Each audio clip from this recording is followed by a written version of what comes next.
rapper, movie producer, content creator, petty five petty. And we also know the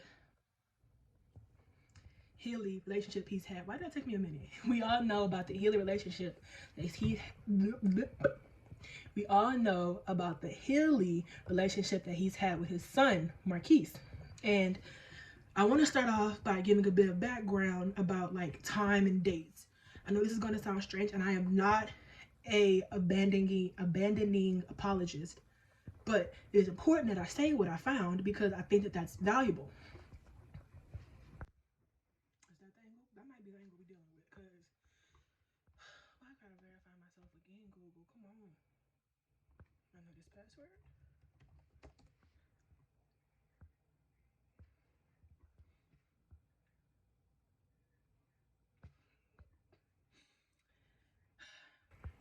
I sent myself receipts, and I wanted to make sure that I had them so that I could accurately read them, and I'm just not noticing I'm missing one. Be right back. Oh, I was tripping, and you can't even see the bun. We're here. I know this lighting is yellow. I got on yellowy orange, like a toasty yellow. Shout out to Champion, the Chicago store that let you customize things. I customized something for me, my mom, my sister. You didn't come here for that. Welcome back to my channel. I am Dom. I'm hopefully going to add in some children, like, yay! But welcome back once again. So first off, let me break it down. I am going to give you my research. It's not no need for that. I'm going to give you my research. Then we're going to start the conversation, and then I'm going to show you the dialogue that I've had with several young people. And from there, I would like to see more of the conversation, the continuation of the conversation down below. So let's get started.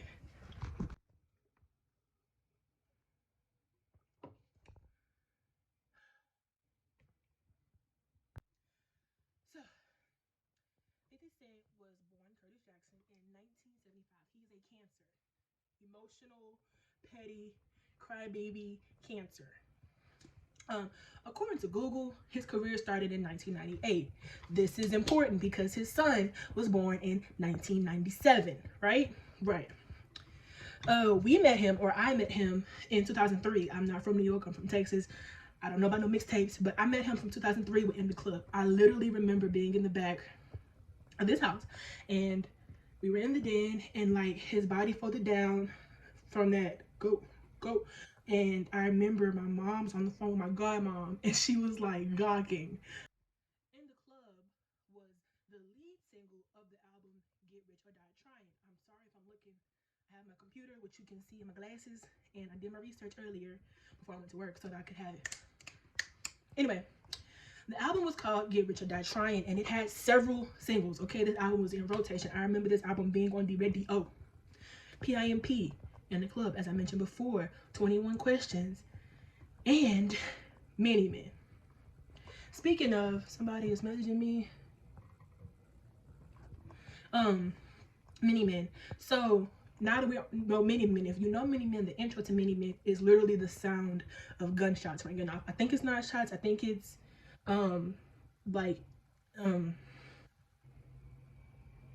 imitating the night that he got shot, and I think that was him saying like, my life changed forever.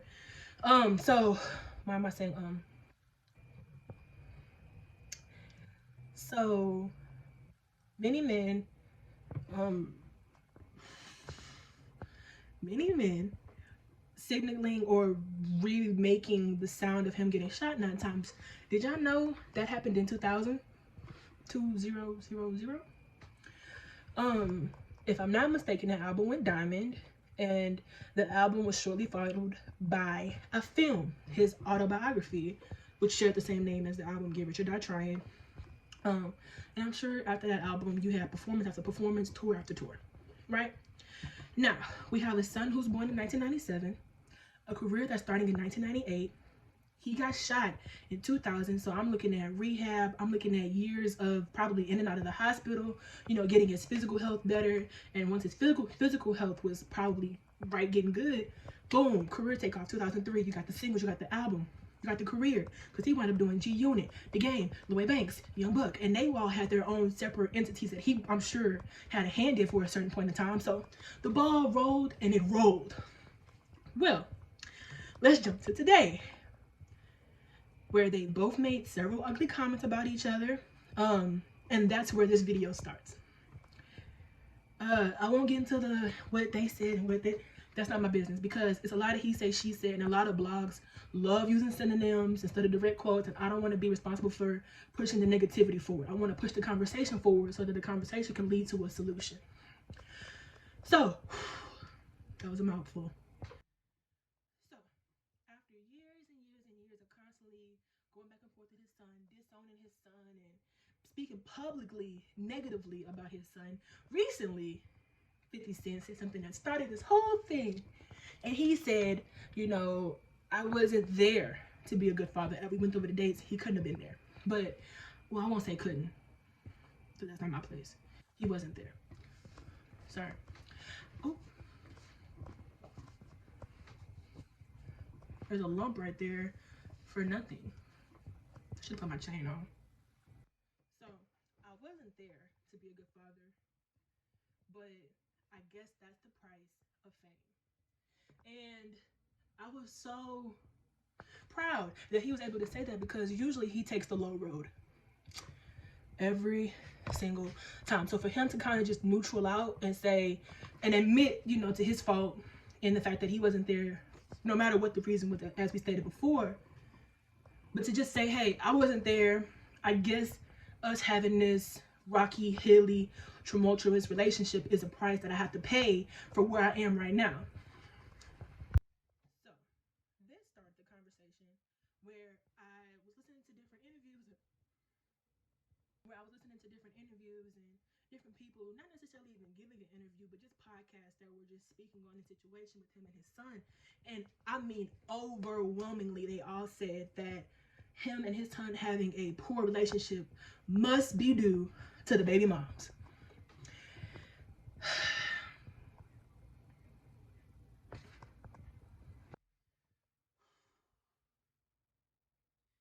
That bothered me, because I feel like there's no way for her to, I'm trying to get my angle right because you can see I look like a potato face. Potato face. Anywho, so y'all don't know how I got this rigged up. If one thing, it's a domino effect, and I'm not recording this again. So I didn't like that the mom was being held accountable for their poor relationship when she can only do so much. You know, she doesn't have to sit and say, your dad ain't ish, he not here, da da da da da, because as a child you see who is and who isn't present. So there's no need for that, you know. So I'm not saying she's saying that. I'm actually saying the opposite of that, because no one knows. And if she was to come out and speak against that, and to speak her piece, and to say what she did or didn't contribute to that relationship or the lack thereof, she would always be seen as a baby mom's. Always. She would always be seen as a bitter ex. She's a black woman, I think, but you know, he got a tongue for the ladies. Let's see. Google Marquise Jackson moms. Chanequa Thomas. She's a bit fair. She's actually really pretty. Anyway, so it just bothers me that their relationship is so poor, him and his son, that it left it open. And the first thing everyone, I mean, this was several different people I heard jump to blaming the mom. I didn't like that. So I took to Twitter, hey y'all, and I said I would keep everybody's name private, and I asked, hey, I have a question. Hey, I have a question. It's a conversation that I think is valuable. When the parents aren't together and the child lives with the mom or the dad, then the child and the other parent have a broken relationship. Often the parent which the child lives with is blamed. But do you know of a in-house parent that did slander the opposite parent? Boy.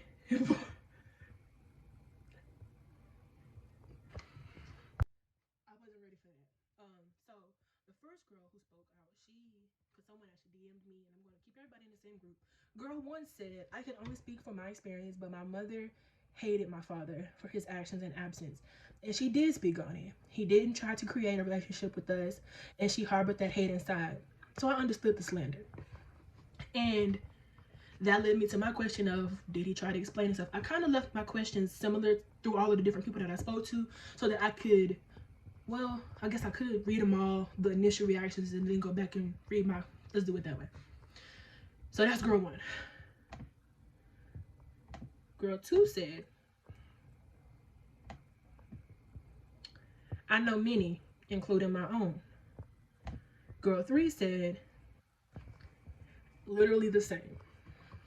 I heard her talk ish about what job he was working, how many women he was with. She never liked the women who were with him. She told him she would never forgive him. And she has yet to tell me what happened in detail when I was born. Side note, that's not your business. Please don't get upset about that. That's just the truth. I understand the want to know, but curiosity is one thing. Actuality is another than that. It's actually not your business. So, girl three, she DM'd me. That was girl three.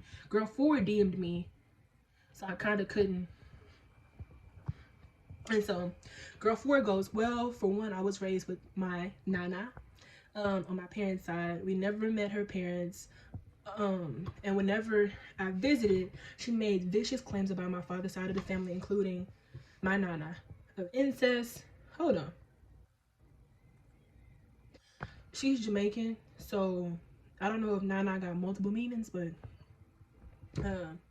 we visited her side of vicious claims about my family, including my nana, of incest. How my nan was selling me to grown men. Which one of my sisters had the nerve to bring up to claim? My cousin practices voodoo. We're very close, and all of the other nasty things. Whoa. Yeah, I'm not gonna read that. That was a lot. So, and the other side of the spectrum is I have a friend whose mother married and didn't marry her father. She married her stepfather. And although I'm not in the house, I can't make claims, oh, when I'm there, he treated her. I can't say that. But what I can say is when I asked my friend the same question, she reached back out and she said that her mom does not speak viciously about her dad. She kind of just let the conversation be neutral because there's no need for her to leave an impression on you, because whatever she feel, lo and behold, time will show and you will feel the same. There's no need to rush that. Sorry. There's no need to rush that. I just ate Wingstop, so the rest of my Wingstop. So she's like, there's no need to rush that opinion of mine because you will have it soon. And if you don't, that's great. I don't want you to feel the way exactly I feel. You're your own human, have your own feelings, etc., etc. She's really smart, so. But I thought that was really unique. But I also thought that should be the norm. That's where I checked out. When we get into abuse, I am not. But pre that, the conversation was really good. You know, she was able to analyze and recognize that her mom was projecting onto her own emotions, and hopefully one day she can work through that.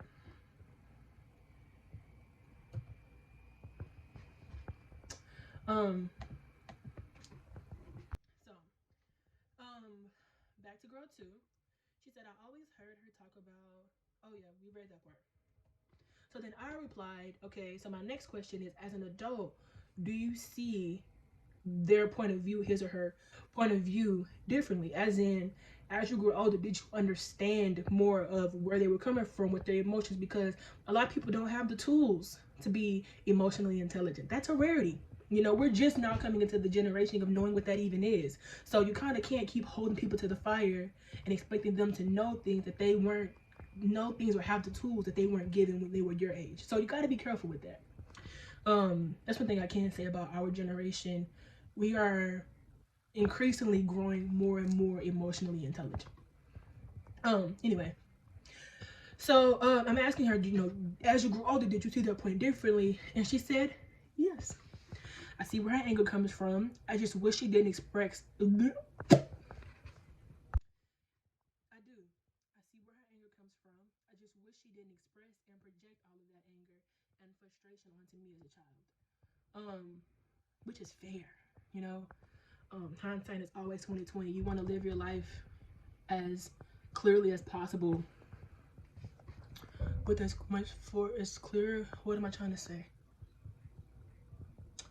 You want to live your life with the clearest foresight possible. You want to live your life with the clearest foresight possible, so that when although hindsight is always going to be 2020, you don't want to look back in hindsight and see a totally different picture. You know, you want to be closer to that picture in foresight. And so, in her saying that, I understand that, you know, sometimes people project onto others, especially parents, onto kids, because you are literally raising that kid. They're going to become a big piece of you. And so I was like, okay, starting point. Was she given space by her peers to release that energy elsewhere? Was she saying that to you directly? Like, was she a person get onto you like blah blah blah blah blah, or was she saying it around you, as in was she saying it to someone else and maybe you were just in the vicinity and maybe she should have just waited till you left? She said, well, I'm sure she had peers to talk to, but I'm not sure if they were helping, because at the end of the day I was still abused. And back to girl one. She was the person who said her mother hated her father for his actions and his absence, and that her mother did speak on it in his absence, that she harbored the hate. And so I was like, okay, well, you said absence, so I'm hoping now that you're an adult, you've been able to reconcile that. So did he ever explain himself? And she goes, no, not once. He just moved on, and so did we. My mom just carried the burden of double parenting. God bless you. So I was like, well, how do you feel about that? Does that show in your friendships and relationships? Because sometimes it does. That blueprinting, that scripting, it literally just copy and paste. I mean, it is Xerox. And then I informed her about this video. She said, definitely, I tend to cut people in the most disconnected way. Yet, I overly nurture the people around me and try to make them feel better for their sake. I see both sides of my parents and myself. It's a whole mess. Which is true. You know, you are a combination of both. You're also a combination of nurture and nature, so it's just like everywhere. So in conclusion, okay, something is on my eye. So in conclusion, in the comments, I would like to see this conversation continue. Do you know, I'll actually ask y'all the question directly. When the parents aren't together and the child lives with one and not the other primarily, and the child, well, I don't need to say that. When the parents aren't together and the child lives with one primarily, which is, I mean, typical, what is your experience in that dynamic with the child and the parent that it lives with and the parent that it doesn't? Sometimes they have the auntie uncle effect, which is where they just see like a god in their aunt and uncle, because you don't see the flaws in your aunt and uncle because you only see them part-time. Sometimes they can have a very muted effect, where you kind of just don't feel anything left or right because you don't know that person. Sometimes they can have a very conditioned effect, where they're just projecting and releasing what they've been impressioned to believe is true, not necessarily experiencing it for themselves. Which, can you blame a child for believing their parent? So comment. Hopefully I can put like a bunch of comments all over the screen. And this was a good video. Don't know what I'm gonna title it. Have a good one.